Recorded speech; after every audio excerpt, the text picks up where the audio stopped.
Então vamos dar início aí à ideia de realmente da atividade de avaliação da ergonomia das IHCs, das interfaces, né? Então elas vão se focar em verificar e inspecionar os aspectos ergonômicos das interfaces. A verificação é um dos processos lá, a gente fala disso, né, em testes como uma atividade de verificação e validação, né? Então, a verificação, para a gente tentar trazer uma analogia de perguntas e tal, validar e verificar, a analogia que a gente pode fazer é basicamente a seguinte: verificar, eu vou responder a seguinte pergunta: estou construindo o produto correto? Né? Então, eu valido perguntando: estou construindo o produto correto? Eu verifico perguntando: estou construindo corretamente o produto? Né? É no processo em si. Tá? Então, as verificações e as inspeções, elas têm a ver com você confrontar perante um conhecimento. Né? Então, por exemplo, a avaliação heurística. O que é uma avaliação heurística? É o conhecimento do avaliador ser confrontado confrontar com as características da interface. Tá? Então, sei lá, tem feedback, tem legibilidade, tem consistência e padrões, é uma interface compatível. Então, tem várias heurísticas que podem ser empregadas, tamanho de ícone, e aí vai. Né? As mais famosas são as 10 heurísticas do Jacob Nielsen, mas existem outras ideias de avaliações heurísticas aí que a gente pode falar. Né? Avaliações analíticas, vou olhar a estrutura do sistema, e inspeções por lista de verificação. É o famoso dos checklists lá, eu vou dar uma olhada em termos, em conceitos, em características. No processo de desenvolvimento, pode também ser na avaliação, né, mas associado ao processo de desenvolvimento do tipo, eu vou verificar o tamanho dos meus ícones, atende o padrão lá que a gente possa vir empregar. Eu vou verificar o contraste de cores.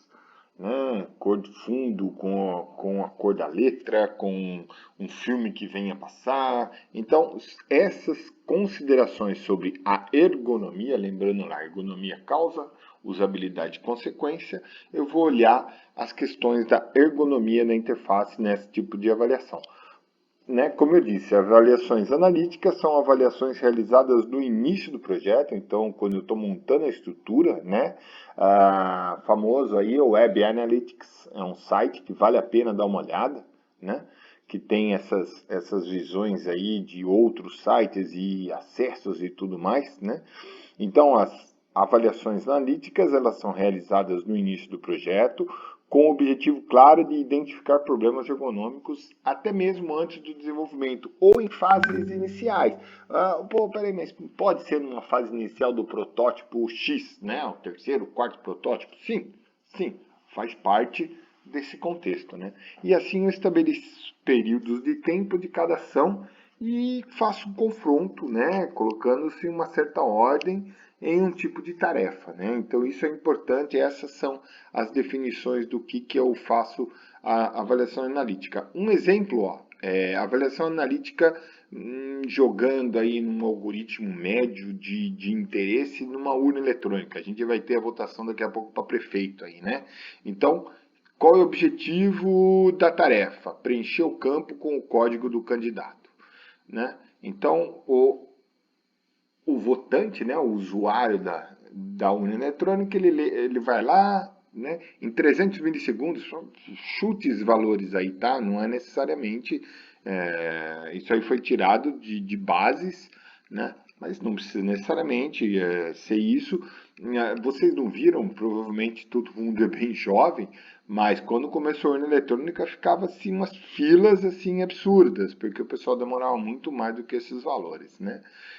Então, o cara leu lá em 300 milissegundos a palavra prefeito, relembra que ele vai votar no fulano de tal, né? Tecla dois números, 375 no cálculo aí, médio e tal, de cada tecla, e ok,